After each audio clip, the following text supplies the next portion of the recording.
The monument in the night, Khufu. The king behind the pyramid's secrets.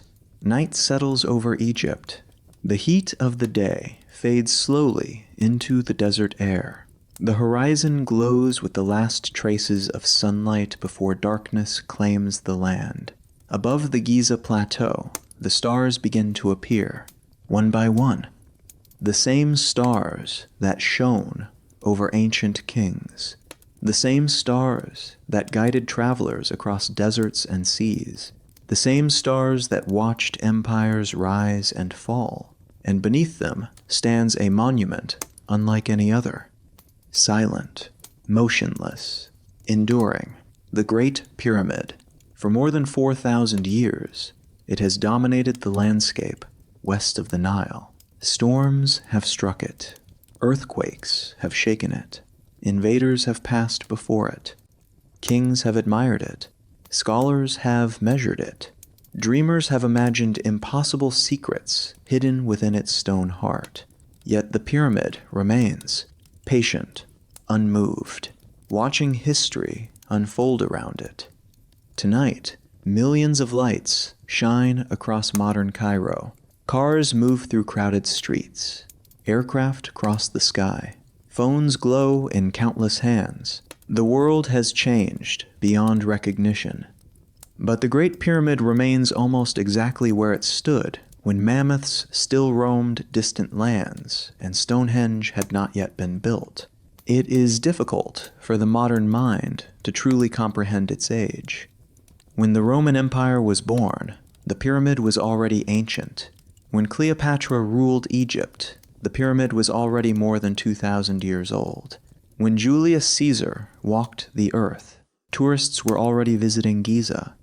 Even the ancients considered the Great Pyramid an artifact from a distant past. That alone makes it extraordinary. But age is only part of its mystery. Its true mystery lies elsewhere. The pyramid is famous. The man who built it is not. Most people recognize the shape instantly. Children can identify it. Artists draw it. Filmmakers use it as a symbol of ancient Egypt. It appears in books, documentaries, video games, and legends. Yet, ask a simple question. Who built it? Many know the answer. Khufu. But then ask another. Who was Khufu? The certainty begins to fade. What did he look like? What kind of ruler was he? What were his dreams? What frightened him? What made him order the construction of the largest monument humanity had ever seen? The answers become strangely difficult, because the deeper we search for Khufu, the more he seems to disappear. History remembers the pyramid. History forgets the man, and that contradiction has fascinated scholars for generations. How can the builder of the greatest pyramid leave behind so little of himself? The story begins more than 45 centuries ago. Egypt was entering one of the most remarkable periods in human history, the Old Kingdom, an age of confidence, an age of wealth, an age when kings believed they could command eternity itself. The Nile River flowed through the heart of the land, just as it does today. Each year, its waters flooded the fields. The floods left behind fertile black soil. Farmers planted crops. Harvests fed cities. Trade flourished. Temples expanded. The power of the pharaoh grew stronger. Egypt was becoming one of the world's first great civilizations. Its rulers were not merely kings. They were considered divine, living gods, the bridge between humanity and the heavens. The Egyptians believed the pharaoh maintained order in the universe. Without him, chaos would return. Without him, the gods might abandon the world. Without him, civilization itself could collapse. This belief gave the pharaoh immense authority. His commands shaped the lives of millions. His vision became national destiny. And eventually, one pharaoh would dream bigger than any ruler before him. That pharaoh was Khufu. Yet surprisingly little survives from his life.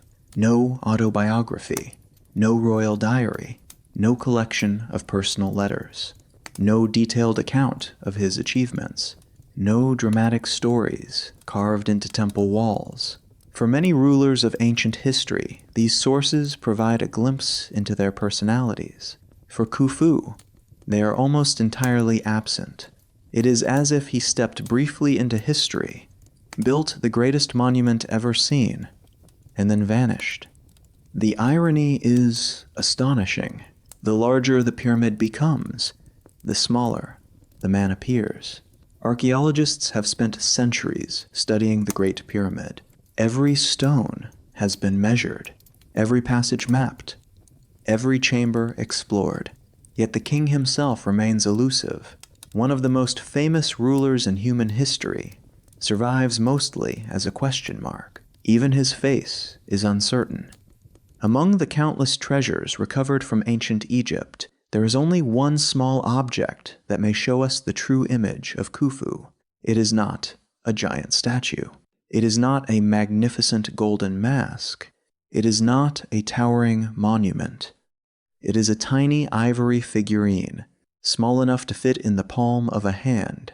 Discovered in 1903 at Abydos, the little statue measures only a few centimeters tall. Its details are simple: a seated king, a crown, a faint smile. Yet this tiny object may be the closest thing we have to meeting the man behind the Great Pyramid. Imagine that. The ruler who commanded one of the largest construction projects in human history survives in a figure smaller than a modern smartphone. The contrast feels almost impossible. Millions of tons of stone. A king reduced to a handful of ivory. And perhaps that is why Khufu continues to fascinate us. Mystery often grows in the spaces where information is missing. The less we know, the more we wonder. The Great Pyramid stands at the center of one of the greatest mysteries ever created. It dominates the Giza Plateau. Originally, it rose to approximately 146 meters. Its sides were once covered with polished white limestone casing stones. In sunlight, it would have gleamed brilliantly. Some ancient visitors described pyramids shining like enormous jewels. Imagine approaching Giza thousands of years ago. The desert stretches before you. The sun burns overhead. Then, suddenly, a mountain of dazzling white stone appears on the horizon, visible for miles, perhaps visible from the Nile itself. A monument unlike anything the world had ever seen. The effect must have been overwhelming. Even today, photographs struggle to capture its scale. Visitors often arrive expecting something familiar. After all, they have seen images of the pyramid their entire lives. Then they stand beside it and realize the photographs lied. The blocks themselves are enormous. Some weigh several tons. Each stone is larger than a person. The monument towers overhead. Its sheer size overwhelms every sense. The Great Pyramid was designed to inspire awe, and it still succeeds. But the closer we examine it, the stranger it becomes. How was it built? The question seems simple, yet no answer satisfies everyone. More than 2 million stone blocks were assembled with astonishing precision. The builders aligned the structure almost perfectly with the cardinal directions. Its base is remarkably level. Its dimensions reveal extraordinary planning, all achieved without modern machinery. No cranes, no steel tools, no engines, no computers. Nothing except human ingenuity. And somewhere behind that achievement stood Khufu, a king whose voice no longer survives. As centuries passed, stories began to replace facts. Legends grew around his name. Some portrayed him as a visionary ruler. Others painted him as a ruthless tyrant. The Greek historian Herodotus described a cruel king who forced vast numbers of workers to labor on the pyramid. According to his account, the project consumed enormous resources and brought suffering to the people. But Herodotus lived more than 2,000 years after Khufu. His information came from stories already ancient in his own time. Can those stories be trusted? Or had centuries transformed reality into myth? The truth remains uncertain.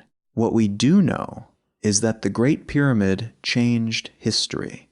No monument before it matched its scale. No structure before it demonstrated such ambition. It represented something larger than architecture. It represented a civilization testing the limits of what humans could achieve, and it succeeded. The Great Pyramid remained the tallest man-made structure on Earth for nearly 4,000 years. Think about that. Thousands of years, generation after generation. Empires rose and vanished beneath its shadow. Babylon, Persia, Greece, Rome, the Islamic caliphates, the Ottoman Empire, modern nations, all came after the pyramid.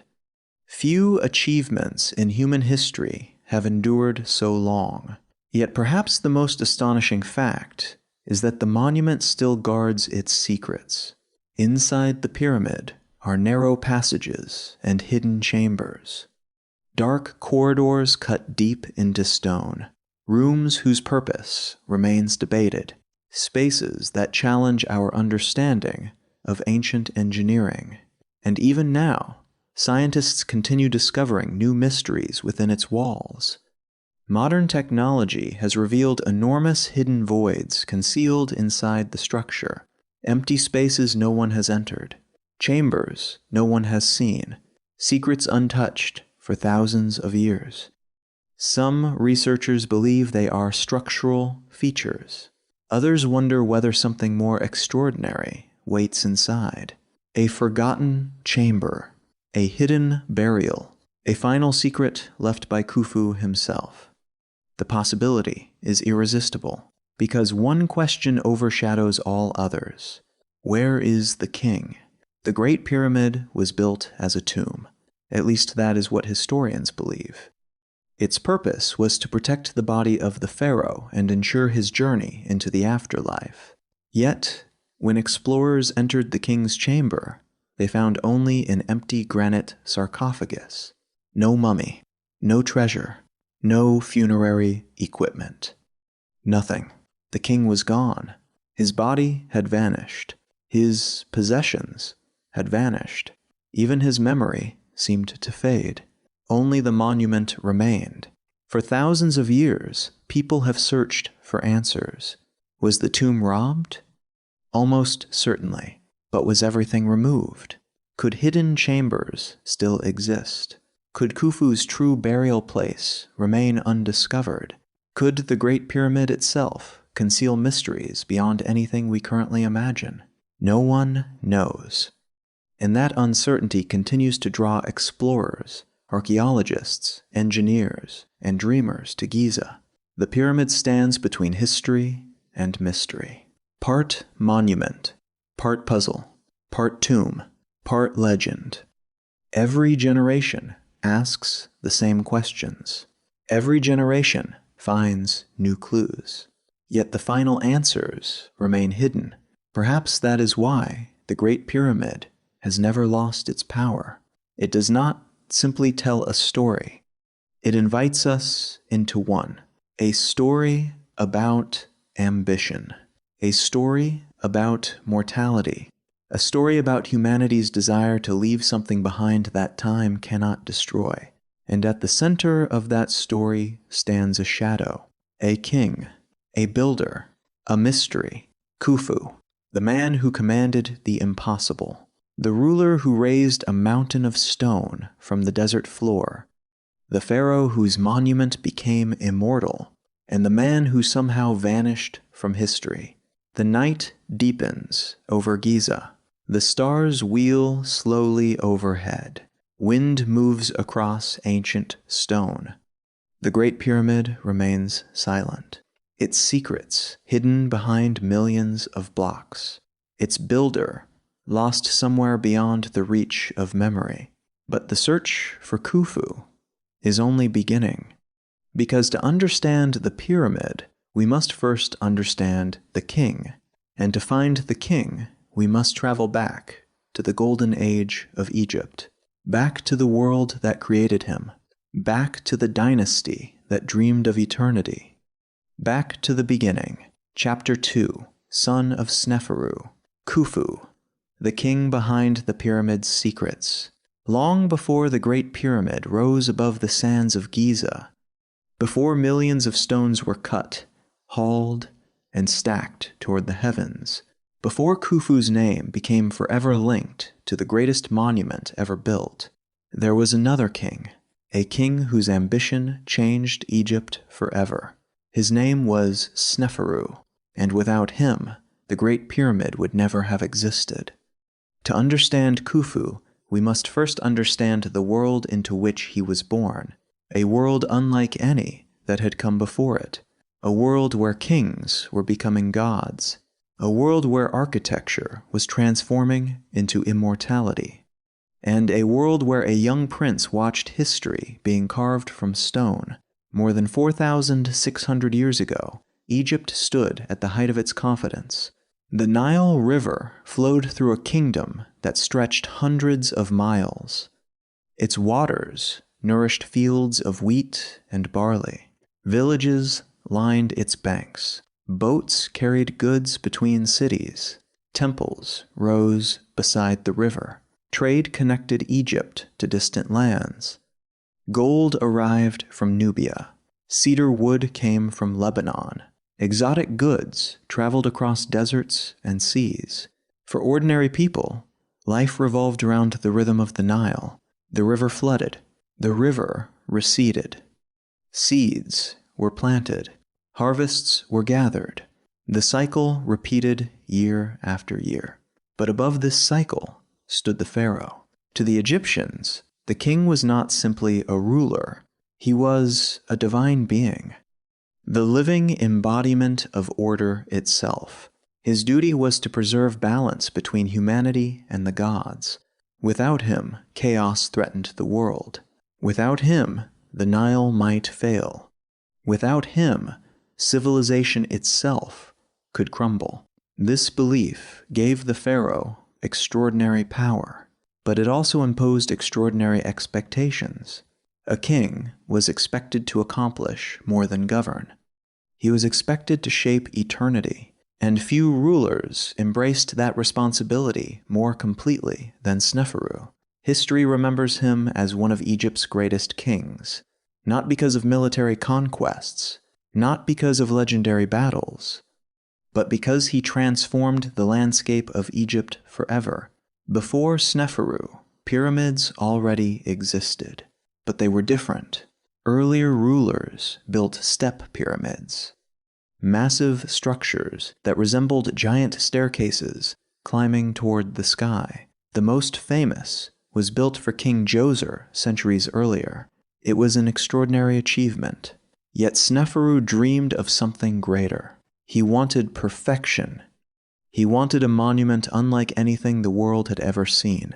His first attempt became one of history's strangest structures. Today it is known as the Bent Pyramid. At first glance, it appears normal. Its lower sides rise sharply upward. Then something unusual happens. Halfway to the summit, the angle changes. The pyramid bends. Its upper portion rises at a gentler slope, creating a distinctive shape unlike any other pyramid in Egypt. Why? The answer remains debated. Perhaps engineers realized the original angle was too steep. Perhaps structural problems appeared during construction. Perhaps they feared collapse. Whatever happened, the design changed dramatically while the pyramid was being built. The result was a monument, frozen in the middle of experimentation, a visible record of ancient trial and error, a reminder that even the greatest builders learned through failure. For the young Prince Khufu, the lesson must have been unforgettable. Imagine growing up, while enormous monuments rose from the desert. Imagine watching thousands of workers transform stone into mountains. Imagine hearing discussions about engineering, logistics, and design. The future builder of the Great Pyramid was being educated by the greatest construction project on Earth, and Sneferu was not finished. After the bent pyramid came another attempt. The Red Pyramid. This time, the design succeeded. The sides rose smoothly. The angles remained consistent. The structure achieved what earlier builders had sought. It became the first true pyramid, a giant geometric monument dominating the landscape. Today, it still stands, weathered by centuries, yet magnificent. The Red Pyramid was more than a royal tomb. It was proof that Egypt possessed the knowledge, resources, and organization necessary to create wonders. Proof that larger projects were possible. Proof that limits existed only to be overcome. Somewhere during these years, Khufu was growing into adulthood, yet frustratingly little is known about his early life. No childhood stories survive. No personal memories. No detailed records. History offers only fragments, tiny glimpses through the fog of time. We know he was a prince of the royal family. We know he was likely born during a period of prosperity. We know he would eventually inherit one of the most powerful kingdoms in the ancient world. Beyond that, much remains speculation. Still, we can make educated guesses. As a royal prince, Khufu would have received an elite education. He would have learned to read and write hieroglyphs. He would have studied religion. He would have learned state administration. He would have been trained in diplomacy, ceremony, and leadership. The royal court was not merely a palace. It was the center of Egyptian civilization. Officials arrived from every corner of the kingdom. Priests conducted rituals. Architects presented plans. Governors delivered reports.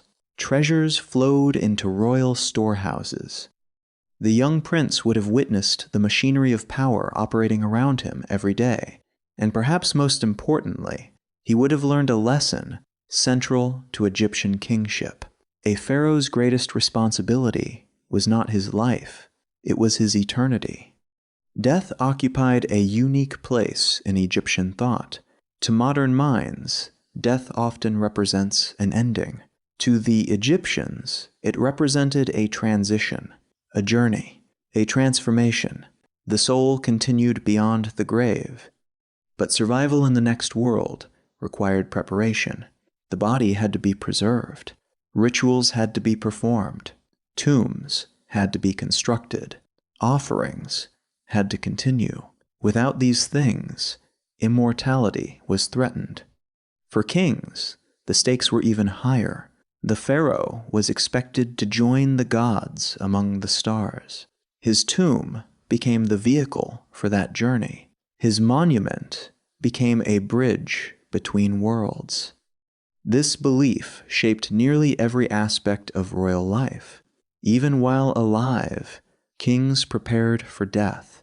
Even while ruling, they planned eternity. And nowhere was this more visible than in the pyramids. The young Khufu grew up surrounded by these ideas. Every monument reinforced the same message. Life was temporary. Legacy was eternal. A king's body would perish. His name might endure forever. As years passed, Khufu likely watched his father oversee massive projects. He saw resources gathered from across Egypt. He saw workers organized into labor forces. He saw engineers solve unprecedented challenges. He saw architecture transformed into a political statement. Each pyramid proclaimed royal authority. Each stone declared the power of the pharaoh. And perhaps Khufu began imagining what he might one day build. Not merely another pyramid, something greater, something beyond comparison, something that would eclipse everything that came before it, Ambition often grows from inheritance. Children inherit wealth. They inherit responsibilities. They inherit expectations. But sometimes they inherit dreams larger than themselves. Khufu inherited all three. Eventually, the day arrived when the kingdom changed hands. Sneferu died. One of Egypt's greatest rulers passed into history. The exact details of his death remain unknown. No eyewitness account survives. No dramatic final words. Only silence. Yet his passing marked a turning point. The prince became king. Khufu ascended the throne. The transition was likely accompanied by elaborate ceremonies. Priests conducted sacred rituals. Officials swore loyalty. Temples celebrated. Across Egypt, the message spread. A new pharaoh ruled the two lands. A new divine king sat upon the throne. The burden of eternity now rested on Khufu's shoulders. What kind of ruler was he? The question remains one of history's greatest frustrations. Ancient evidence provides conflicting images. Some later traditions portray him as harsh and authoritarian. Others suggest a capable administrator. Still others transform him into a near-mythical figure. The truth remains hidden. But one fact is undeniable. Khufu possessed extraordinary vision. Within a few years of taking power, he initiated a project that would surpass every monument ever built. Not merely larger than his father's pyramids, larger than all previous pyramids combined in symbolic significance. The decision itself was astonishing. The scale bordered on madness, even by royal standards. The resources required would be immense, the workforce enormous, the planning unprecedented. Failure would be catastrophic. Success would make history. Somewhere within the royal court, conversations began. Architects drafted plans, surveyors examined locations, priests interpreted sacred signs. Officials calculated labor needs. The future was taking shape, stone by stone, idea by idea, dream by dream. Khufu was preparing to build something humanity had never seen. Perhaps he viewed the project as an act of devotion. Perhaps it was political strategy. Perhaps it was personal ambition. Perhaps it was all three. We cannot know. The king himself left no explanation. No surviving text tells us why he chose such an extraordinary undertaking. That silence has allowed speculation to flourish. Was he obsessed with immortality? Did he seek to surpass his father? Did he believe his monument would bring him closer to the gods? Or was the Great Pyramid simply the natural next step in Egypt's architectural evolution? The answers remain hidden behind centuries of lost history. Yet, one thing is certain. Khufu was not merely inheriting a kingdom. He was inheriting momentum. Egypt had entered an age of monumental ambition. Each generation built bigger. Each ruler aimed higher. Each project expanded the limits of possibility. The Great Pyramid would become the ultimate expression of that ambition. But first, a location had to be chosen, a site worthy of eternity, a place where stone and sky could meet, a place where a king could challenge time itself. The choice would fall upon a rocky plateau overlooking the Nile, a place that would become famous throughout the world, a place whose name would echo across millennia, Giza. There, Khufu would begin the greatest construction project of the ancient world. There, millions of stones would be assembled into a monument visible for miles. There, a king would attempt to secure immortality. And there, the greatest mystery of ancient Egypt would begin. Because while the pyramid would survive, the man behind it would slowly disappear. His monument would become immortal. His story would fade. and the search for the real Khufu would continue for thousands of years. The prince had become king. The dream was becoming reality, and the age of the Great Pyramid was about to begin. Chapter 3: Building the Impossible. Khufu, the king behind the pyramid's secrets. The dream began with a piece of stone, not a block, not a monument, not even a pyramid, just a stretch of rocky desert overlooking the Nile, a barren plateau west of the river, a place where the living rarely stayed, a place associated with death, eternity, and the setting sun. To the ancient Egyptians, the West held special meaning. Each evening, the sun disappeared beneath the western horizon. Each night, it journeyed through the underworld. Each dawn, it was reborn. The cycle represented death and resurrection. The journey of the soul, the promise of eternal life. For centuries, Egyptian rulers had built tombs on the western side of the Nile. But Khufu was about to transform this tradition into something far greater. Standing on the Giza plateau today, it is easy to focus on the pyramids themselves. Yet before a single stone was placed, the location had to be chosen with extraordinary care. The site needed stable bedrock. It needed access to transportation routes. It needed space for workers, workshops, and supply depots. Most importantly, it needed to be worthy of a divine king. Giza offered all of these things. The plateau rose above the floodplain. Its limestone foundation provided a solid base.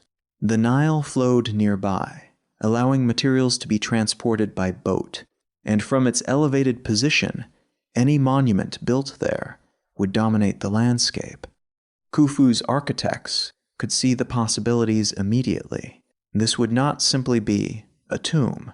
It would be a statement, a declaration visible for miles, a challenge to time itself. Somewhere around 2580 BC, preparations began. At first, the work would have appeared almost insignificant. Surveyors moved across the plateau. Measurements were taken. Markers were placed. Lines were drawn. Yet these seemingly small actions represented one of the most important moments in architectural history. The planning of the Great Pyramid had begun. Modern engineers still marvel at the precision achieved by Khufu's builders. The pyramid's sides align remarkably closely with true north, south, east, and west. The margin of error is astonishingly small. Even today, reproducing such accuracy without advanced instruments would be difficult. How did they accomplish it? No one knows for certain. Some researchers believe Egyptian surveyors used observations of the stars. Others suggest solar measurements. Perhaps they tracked the movement of celestial bodies across the night sky. Perhaps priests worked alongside engineers, combining astronomy and mathematics. Whatever method they used, the results were extraordinary. The pyramid was positioned with a level of precision that continues to impress experts thousands of years later. But alignment was only the beginning. The ground itself had to be prepared. Large sections of bedrock were cut and leveled. Irregularities were removed.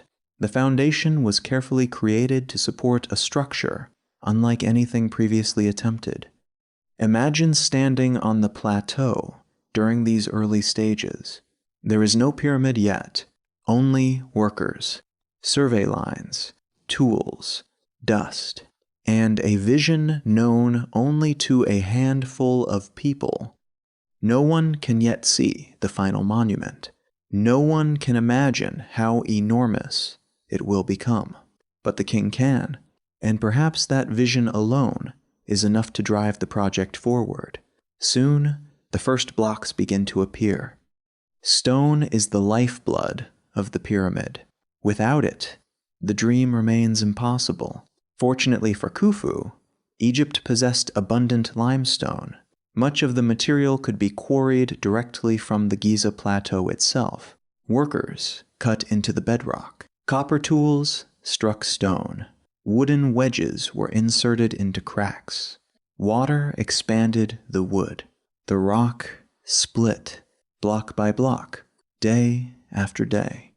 Year after year, the pyramid began to consume stone on an unimaginable scale. Modern estimates suggest approximately 2.3 million blocks were used. Some were relatively small by pyramid standards. Others weighed several tons. Still others, especially those used in internal chambers, were far heavier. The numbers almost defy belief. Even today, moving millions of stone blocks would represent a major logistical challenge. Yet the ancient Egyptians accomplished it without modern machinery. How? That question has fueled debate for centuries. The truth is both simpler and more impressive than many legends suggest. The Egyptians possessed something more powerful than advanced technology. They possessed organization, thousands of workers, careful planning, strong leadership, and decades of accumulated knowledge. The Great Pyramid was not built by magic. It was built by people, extraordinary people, people whose achievements still inspire wonder today. As quarrying expanded, transportation became essential. Blocks needed to move from extraction sites to construction zones. Limestone from local quarries was relatively accessible, but some materials traveled much farther. The granite used inside the king's chamber came from Aswan, more than 800 kilometers to the south. Imagine that journey. Massive granite blocks weighing dozens of tons, transported along the Nile, moved by boats, loaded and unloaded through coordinated effort. The logistics alone were astonishing. Every stone represented planning. Every delivery represented coordination. Every mistake threatened delays. Yet somehow, the system worked. The Nile itself became the project's greatest ally. During annual floods, waterways extended closer to construction areas. Recent discoveries suggest ancient channels may have reached near the Giza Plateau. Boats carrying stone could approach the site more efficiently than once believed. The river became an artery feeding the growing monument. Without it, the project might never have succeeded. As materials arrived, another challenge emerged. How do you raise millions of stones into the sky? The answer remains one of archaeology's most famous mysteries. Many theories have been proposed. Each attempts to solve the same problem. How did workers move enormous blocks upward as the pyramid grew taller? The most widely known theory involves ramps. Large ramps made from mud brick, limestone chips, and sand. Workers could drag blocks upward using ropes and sledges. The concept seems straightforward, yet questions remain. A ramp large enough to reach the pyramid's final height would itself require enormous quantities of material. Some researchers argue such a structure would be impractical. Others propose alternative solutions. Perhaps multiple ramps were used. Perhaps ramps spiraled around the pyramid. Perhaps internal passageways helped transport blocks upward. One intriguing theory suggests an internal ramp hidden within the pyramid's structure. According to this idea, blocks moved through corridors concealed inside the monument itself. Evidence remains debated. No consensus exists. The mystery continues, and perhaps that uncertainty is fitting. The Great Pyramid still refuses to reveal all of its secrets. Regardless of the exact method, one fact remains clear. The work was immense. Thousands of laborers operated in coordinated teams.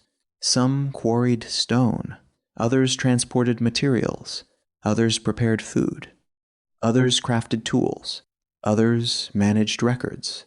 The pyramid was not simply a construction project. It was a city of labor, a machine powered by human effort. Recent archaeological discoveries have revealed surprising details about these workers. For generations, many imagined slaves toiling under whips. The reality appears more complex. Evidence suggests organized labor forces composed of skilled workers and seasonal laborers. Teams developed identities. They named themselves. Some graffiti discovered inside the pyramid contains group names such as the Friends of Khufu. Imagine that. The builders left their marks, not as anonymous laborers, but as people proud of their contribution. Their names survive, while the king's personal thoughts remain lost. It is one of history's many ironies. As years passed, the pyramid slowly rose. At first, the changes were subtle. A platform emerged from the desert. Then another layer, then another. Soon, the structure became impossible to ignore. Visitors approaching Giza would have witnessed something extraordinary. A mountain growing where none had existed before. Stone accumulating toward the heavens. The horizon changing year by year.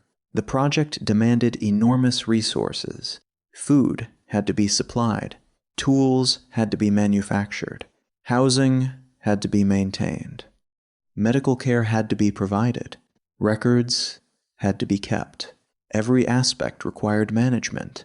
Modern observers often focus on the engineering, but administration may have been equally impressive. Without effective organization, the pyramid would have collapsed under its own complexity. Yet somehow, the system endured. The king's officials coordinated operations with remarkable efficiency. Workers arrived. Tasks were assigned. Materials were delivered. Progress continued. Season after season. Year after year. Decade after decade. And above it all stood Khufu, watching, directing, planning, or perhaps simply waiting. We cannot know exactly how involved he was in daily operations. Did he visit construction sites regularly? Did he consult architects personally? Did he inspect progress from elevated platforms? The historical record remains silent. But it is difficult to imagine a project of this magnitude proceeding without royal attention. The pyramid represented more than a tomb. It represented the king himself. Its success reflected his authority. Its failure would damage his legacy. Every new layer brought the monument closer to completion. Every stone moved Khufu closer to eternity. As the structure climbed higher, workers faced increasing dangers. Falls became more likely. Heavy loads threatened injuries. The physical demands were relentless. Archaeological evidence reveals healed fractures and damaged joints among laborers. These people worked hard, very hard. Their effort is preserved within the pyramid itself. Every block carries evidence of human determination. Every chamber reflects human skill. Every passage speaks of countless hours of labor. Yet despite all this activity, the most remarkable achievement remained invisible: precision. The Great Pyramid was not merely large, it was accurate. Its sides rose at carefully calculated angles. Its corners aligned with extraordinary consistency. Its internal chambers followed deliberate plans. The structure balanced size with sophistication. This combination makes it unique. Many civilizations built large monuments. Few achieved such precision at such scale. As completion approached, workers added the final layers. The summit neared. The monument approached its intended height. The dream that began as survey lines in the desert was becoming reality. Eventually, polished casing stones covered the exterior. Smooth, white limestone transformed the pyramid's appearance. Sunlight reflected brilliantly from its surface. From a distance, The structure must have appeared almost supernatural. A shining geometric mountain rising from the desert, visible for miles, a beacon of royal power, a symbol of divine authority, and perhaps a promise of immortality. When the final stone was placed, the world changed. Humanity had never built anything larger. Nothing else compared. The Great Pyramid stood alone, a monument beyond precedent, a challenge to time itself. Khufu had achieved what few rulers even dared imagine. He created a structure destined to outlive empires, a structure that would endure for thousands of years, a structure that still dominates the imagination of humanity. Yet for all its grandeur, a troubling mystery remained hidden within its stone heart.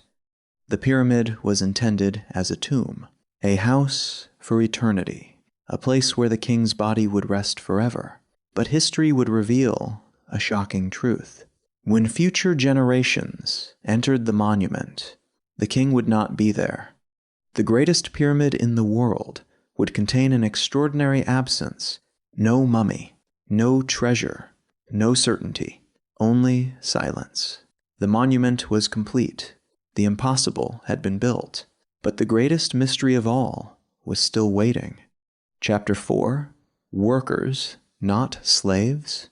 Khufu, the king behind the pyramid's secrets.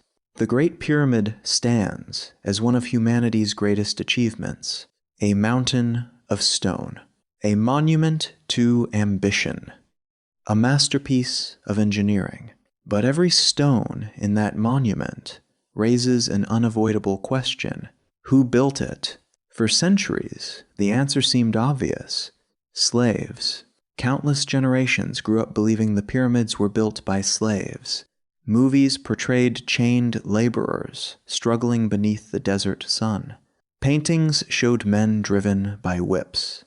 Books repeated stories of suffering masses forced into impossible labor. The image became deeply embedded in popular imagination. A cruel king, a powerless workforce, a monument built upon misery. The story seemed to fit. After all, how else could such a massive structure be created? How else could millions of stones be moved? How else could thousands of workers be controlled? The explanation appeared simple, too simple. Because history is rarely as straightforward as legend, and beneath the sands of Giza, archaeology would uncover a very different story. A story not of slaves, but of workers. A story that challenges centuries of assumptions. And a story that brings us closer to understanding Khufu's Egypt. The origins of the slave myth stretch back thousands of years. One of its most influential sources was a Greek historian named Herodotus. Writing around 2,000 years after Khufu lived, Herodotus described enormous labor forces working on the pyramid. His accounts portrayed the project as an immense burden placed upon the population. According to his writings, vast numbers of people were compelled to participate. The image lingered. Over time, later traditions added new details. Biblical narratives became intertwined with pyramid legends. Stories merged. Assumptions hardened into accepted truths. Eventually, the idea that slaves built the pyramids became almost universal. Few questioned it. Fewer still imagined another possibility. Then, archaeology intervened. In the 20th century, excavations near the Giza Plateau began revealing unexpected evidence. Not treasure, not royal secrets. Something far more valuable: the lives of ordinary people. Researchers uncovered the remains of a settlement near the pyramids. At first glance, it appeared unremarkable. Walls, rooms, storage areas, workshops. But as investigations continued, a remarkable picture emerged. This was not a prison camp. This was a community, a carefully organized settlement built to support a massive workforce. The discovery changed everything. For the first time, historians could move beyond myths and examine evidence directly connected to the pyramid builders themselves. The findings were surprising. The workers had housing. They had access to food. They had bakeries. They had breweries. They had medical care. They had organized labor teams. Most importantly, they showed signs of respect rather than oppression. The traditional image of pyramid construction began to crumble. One excavation revealed enormous quantities of animal bones: cattle, sheep, goats. The workers consumed significant amounts of meat. This was not a starvation diet. In fact, many ordinary Egyptians rarely enjoyed such rich food supplies. Providing meals for thousands of laborers required a vast logistical system. Animals had to be raised. Food had to be transported. Bread had to be baked daily. Beer had to be produced continuously. The scale was staggering. Every day, workers needed fuel for their bodies. Without proper nutrition, construction would slow. Productivity would collapse. The pyramid demanded energy, and energy required food. The workers received it. Archaeologists also uncovered evidence of medical treatment. Skeletons revealed injuries that had healed. Broken bones had been set. Damaged limbs showed signs of recovery. Some workers survived serious accidents. Someone cared for them. Someone provided treatment. Someone ensured they could continue living. In a purely disposable labor force, such effort would make little sense. The evidence suggested something different. These workers had value, not merely as laborers, as members of a functioning system, a society investing in its workforce. Life remained difficult. No archaeological discovery changes that fact. Construction work at Giza was dangerous. Heavy stones could crush limbs. Falls could cause severe injuries. Heat exhaustion threatened workers daily. Dust filled the air. Muscles strained under enormous loads. The work was physically brutal. But brutality does not automatically equal slavery. Ancient labor was often harsh. Even free workers faced risks that modern societies would find unacceptable. The pyramid builders lived in a world where survival itself required immense effort. Their lives were challenging regardless of their occupation. Yet the archaeological record suggests pride existed among these workers. One of the most fascinating discoveries came from inscriptions left behind by labor teams. Graffiti hidden within the pyramid itself revealed names. Not official royal inscriptions. Not ceremonial texts. Worker graffiti. Messages left by the builders. Some teams adopted names, such as the Friends of Khufu, the Drunkards of Men Cower, the White Crown Gang. The names sound surprisingly human, almost modern. Workers creating identities, teams forming bonds, groups competing and cooperating. These were not nameless masses. They were individuals, people with friendships, people with humor, people whose lives became intertwined with the greatest construction project in history. Imagine arriving at Giza as a young laborer. Perhaps you are a farmer from a village along the Nile. For much of the year, your life revolves around agriculture. Then flood season arrives. Fields disappear beneath water. Farming pauses. The state calls for workers. You travel to Giza. There, thousands of others have gathered. Some quarry stone, some haul blocks. Some prepare food. Some maintain tools. You join a team. You receive assignments. You contribute to something larger than yourself. The experience must have been extraordinary. For many laborers, participation may have carried social prestige.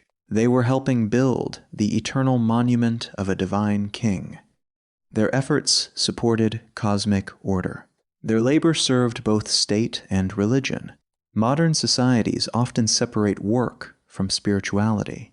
Ancient Egypt did not. Religion infused nearly every aspect of life.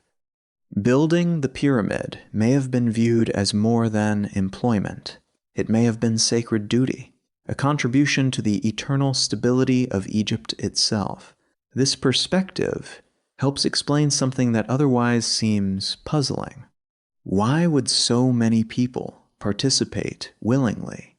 The answer likely involves multiple factors: economic necessity, social obligation, religious belief, community identity, national pride. The pyramid existed at the intersection of all these forces. Participation brought food. Participation fulfilled obligations. Participation reinforced connections to king and gods. The project united people across Egypt. Thousands became part of a shared endeavor. The result was one of the most remarkable labor organizations in ancient history. Yet even as evidence transformed scholarly understanding, the slave myth remained stubbornly persistent. Part of the reason lies in the sheer scale of the pyramid. The monument feels almost impossible. People naturally search for extraordinary explanations. Some assume only slavery could provide sufficient manpower. Others imagine lost technologies. Others invoke forgotten civilizations. But the reality may be more impressive than any fantasy. Ordinary humans achieved the impossible, not through magic, not through aliens, not through secret technologies, through organization, through skill, through determination, through cooperation. The builders of the Great Pyramid remind us what people can accomplish when united by a common goal, and that realization carries profound implications, because it shifts attention away from abstract monuments and back toward human beings. The pyramid did not build itself. Every block bears the fingerprints of workers long forgotten, men who woke before sunrise, men who pulled ropes, men who lifted stone, men who endured injuries, men who laughed with friends. Men who returned home with stories of the greatest construction project in history. Most of their names are lost forever. History remembers kings. History remembers monuments. Ordinary workers are often forgotten. Yet without them, Khufu's dream would have remained impossible. There is another irony hidden within the story. The workers are becoming easier to understand than the king. Archaeology reveals their settlements, their food, their health, their labor teams, their daily lives. Meanwhile, Khufu himself remains elusive. The builders leave traces. The ruler disappears. It is one of the central mysteries of this entire story. How can we know more about the laborers than the man who commanded them? Perhaps because monuments preserve effort more readily than personality. The pyramid captures labor in stone. It does not capture thoughts. It preserves achievement. It does not preserve emotion. And so the workers emerge from history, while Khufu remains a shadow. As construction continued year after year, the workforce evolved into a highly organized machine. Some workers specialized in quarrying, others in transportation, others in masonry. Administrators tracked supplies. Overseers coordinated labor. Priests conducted rituals. Cooks prepared meals. Doctors treated injuries. The pyramid required an entire ecosystem, a society within a society. Every successful day depended on countless interconnected tasks. A missing shipment of food could create problems.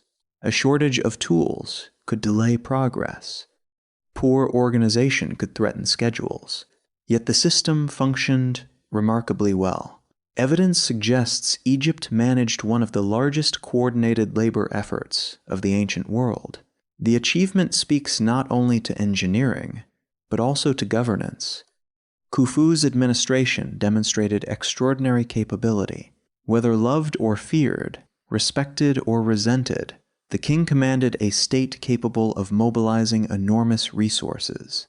The pyramid was proof, not merely proof of wealth, proof of organization, proof of authority, proof of vision, and proof of human cooperation on a scale rarely seen before.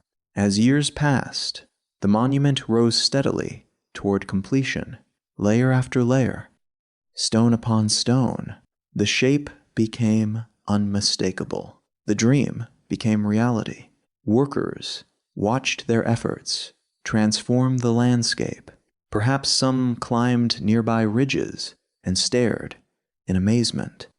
Perhaps they told stories to their children. Perhaps they pointed toward the growing structure and said, "I helped build that." Few opportunities in life offer such a legacy.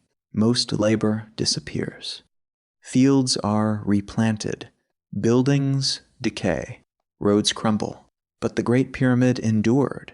The workers may never have imagined just how long it would survive. They could not know future civilizations would study their achievements. They could not know people thousands of years later would debate their lives. Yet their work transcended time. Their efforts became immortal. And still, one unsettling mystery remained. The pyramid was nearing completion. The monument intended to secure Khufu's eternity was almost ready. The workers had done their part. The structure stood magnificent against the sky. Soon the king would enter the house prepared for his afterlife. Soon his body would rest within the heart of the Great Pyramid. Soon eternity would begin, or so everyone believed. Because centuries later, when explorers entered the monument, they discovered something shocking. The king was gone. The tomb was empty, and the greatest mystery of all was waiting inside. Chapter 5, Hidden Chambers and Modern Scans. Khufu, the king behind the pyramid's secrets. For thousands of years, the Great Pyramid seemed silent. Its massive stone walls guarded their secrets. Its chambers remained hidden in darkness. Its passages twisted through the heart of the monument like veins inside a living body. Generations of explorers entered. Generations of scholars measured and mapped. Generations of treasure hunters searched for forgotten riches. Yet despite centuries of investigation, one uncomfortable truth remained. No one truly understood the Great Pyramid. Even after thousands of years, mysteries remained buried inside the structure itself.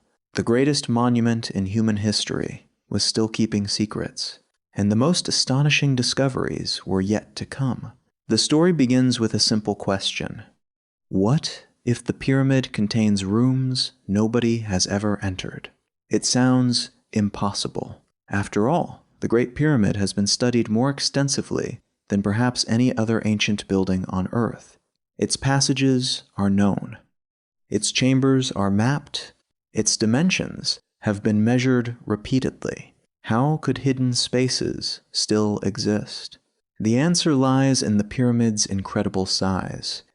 More than 2 million stone blocks form a structure that once stood nearly 146 meters tall. Its interior occupies an enormous volume. Only a tiny fraction of that volume consists of known chambers and passages.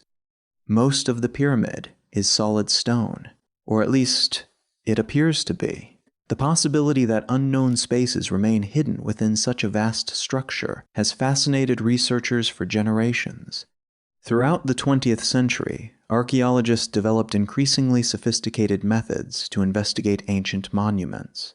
Instead of relying solely on excavation, scientists began using technology, infrared imaging, ground-penetrating radar, thermal scanning, computer modeling.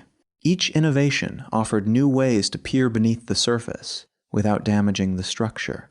Yet the Great Pyramid continued to resist easy answers. Some scans suggested anomalies, others revealed nothing. Conflicting results created debates. Hope alternated with disappointment. Every potential discovery seemed to dissolve into uncertainty. Then came a revolutionary idea, a method so unusual it sounded like science fiction. A method that would allow researchers to see through stone itself, not with lasers, not with X-rays, but with particles arriving from outer space. Every second, Earth is bombarded by cosmic rays. These high-energy particles originate far beyond our planet. When they strike the atmosphere, they create showers of secondary particles. Among them are muons, tiny particles capable of penetrating enormous thicknesses of stone. Muons pass through matter continuously. Some are absorbed, others continue onward. By measuring how many muons pass through different parts of a structure, scientists can effectively create a map of its internal density. Dense areas block more particles. Empty spaces allow more particles through. In simple terms, muons can reveal hidden voids. It is an extraordinary technique, one that transforms cosmic radiation into a tool for archaeology. Researchers realized that the Great Pyramid provided a perfect testing ground. If hidden chambers existed, muon detection might reveal them. The project became known as Scan Pyramids. Scientists from multiple countries collaborated. Detectors were carefully placed inside the pyramid. Data collection began. Months passed, then more months. The process required patience. Millions of muons had to be recorded. Computers analyzed patterns. Researchers compared results. Slowly, an image began to emerge. At first, the findings seemed almost unbelievable. The data suggested something unexpected, something large, something previously unknown. A void, a massive void, hidden deep within the Great Pyramid. The announcement stunned the archaeological world. In 2017, researchers revealed evidence for what became known as the Big Void. The space appeared to be at least 30 meters long, located above the Grand Gallery. Completely unknown until modern technology exposed its existence. The discovery immediately generated headlines across the globe. For the first time in centuries, the Great Pyramid had revealed a major secret. Yet the revelation only created new mysteries. What exactly was the Big Void? No one knew. No one had entered it. No photographs existed. No artifacts had been recovered. Its purpose remained entirely speculative. The void existed. That much was certain. Everything else was uncertain. Some researchers proposed a practical explanation. Perhaps the space functioned as a relieving chamber, an engineering feature designed to reduce pressure on surrounding structures. The Great Pyramid contains several examples of builders using clever architectural solutions to distribute weight. The void might simply represent another such innovation. Others were not convinced. 30 meters is a substantial distance. Why create such a large empty space? Could there be another reason? Could the void conceal something more significant? The possibility ignited imaginations worldwide. Perhaps hidden chambers remained undiscovered. Perhaps sealed corridors still existed. Perhaps the pyramid contained secrets untouched since the reign of Khufu himself. The theories multiplied rapidly. Some were reasonable, others ventured into fantasy. But one question dominated them all. Could Khufu's missing burial lie hidden somewhere beyond the known chambers? For centuries, the absence of the king's body had puzzled historians. The king's chamber contained an empty granite sarcophagus, No mummy, no treasure, no definitive evidence that Khufu had ever rested there. The big void suddenly offered a tantalizing possibility. What if the true burial chamber remained hidden? What if ancient builders created a decoy? What if tomb robbers never reached the real resting place? Such ideas captured public imagination immediately. The mystery seemed irresistible. A lost king, a hidden chamber, a monument already famous for its secrets. The ingredients were perfect. Yet, archaeology demands caution. History has taught researchers to be skeptical of dramatic claims. The Great Pyramid has attracted speculation for centuries. Many theories eventually collapse under scrutiny. Evidence must come first. Excitement alone proves nothing. Scientists, therefore, continued studying the anomaly carefully. Additional measurements confirmed the void's existence. But confirmation did not reveal its purpose. The mystery remained intact. Years passed. The big void remained inaccessible. Technology could detect it. Technology could estimate its dimensions. Technology could suggest its location. But technology could not yet tell researchers what was inside. The hidden space remained exactly that, hidden, and perhaps that uncertainty is what makes it so fascinating. Human beings are naturally drawn toward mysteries, especially ancient mysteries. The unknown invites imagination. Every sealed chamber becomes a potential treasure room. Every hidden passage becomes a possible pathway to forgotten history. The Great Pyramid inspires these dreams more powerfully than almost any structure on Earth, because it has already proven capable of surprising us. Consider the pyramid from the perspective of 19th century scholars. Many believed its major secrets had already been uncovered. Then new discoveries emerged. Later generations repeated the assumption. Again, they were surprised. The monument consistently demonstrates that our understanding remains incomplete. What other secrets might still exist? The question continues to drive research today. Meanwhile, other investigations revealed additional anomalies. Thermal imaging detected temperature differences in certain sections of the structure. Some stones appeared warmer or cooler than expected. The variations hinted at hidden spaces behind walls, or perhaps construction differences. The data was intriguing, but not definitive. As always, the pyramid offered clues without providing answers. Robotic exploration added another chapter to the story. Small robots equipped with cameras entered narrow shafts too small for humans. These shafts extend from the king's chamber and queen's chamber. For decades, their purpose remained uncertain. Some researchers believed they symbolically connected the king's soul to the stars. Others wondered whether they served practical functions. Robots revealed remarkable details: tiny doors, copper fittings, previously unseen features. Each discovery deepened the mystery. The shafts seemed carefully designed, yet their ultimate purpose remained elusive. Even the smallest passages inside the pyramid appeared capable of generating new questions. The deeper researchers looked, the more complexity they found. And complexity often signals intention. The builders of the Great Pyramid were not improvising. They planned meticulously. They engineered precisely. They understood their monument intimately. If hidden spaces exist, they exist for reasons.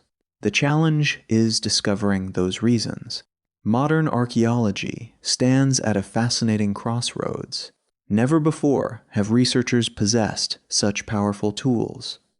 Artificial intelligence, 3D scanning, particle physics, digital modeling. Each technology expands our ability to investigate ancient structures. Yet despite these advances, the Great Pyramid continues to protect many of its secrets. In some ways, the monument seems almost alive, not literally, but intellectually. Every generation asks new questions. Every generation uncovers new evidence. Every generation realizes how much remains unknown. This cycle has repeated for centuries, and it shows no sign of ending. Perhaps the most remarkable aspect of the Big Void discovery is what it represents.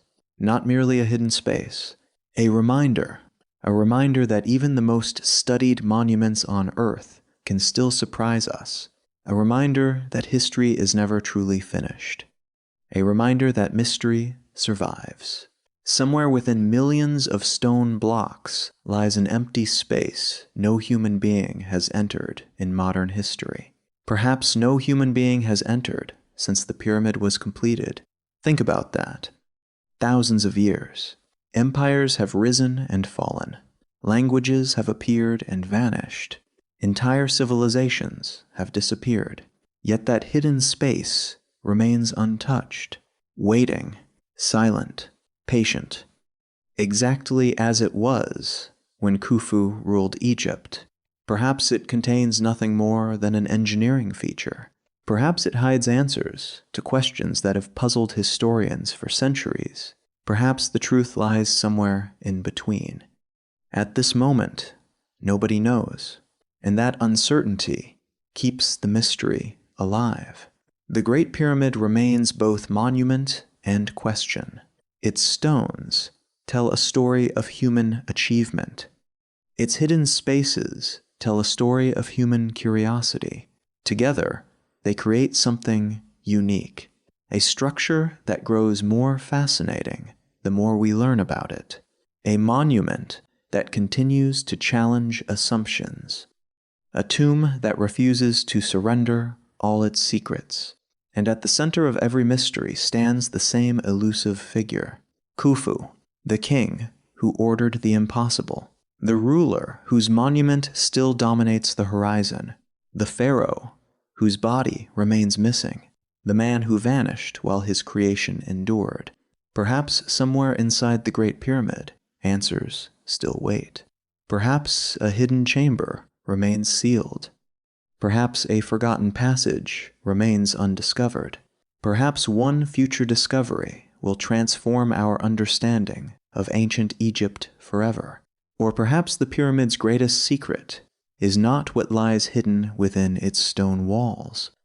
Perhaps its greatest secret is how effectively it continues to inspire wonder, even after 4,500 years, even in an age of satellites and supercomputers, even under the scrutiny of modern science. The Great Pyramid still whispers the same invitation. Look closer, search deeper. The story is not finished. And somewhere beyond the known chambers, beyond the mapped passages, beyond the reach of current understanding, the mystery waits.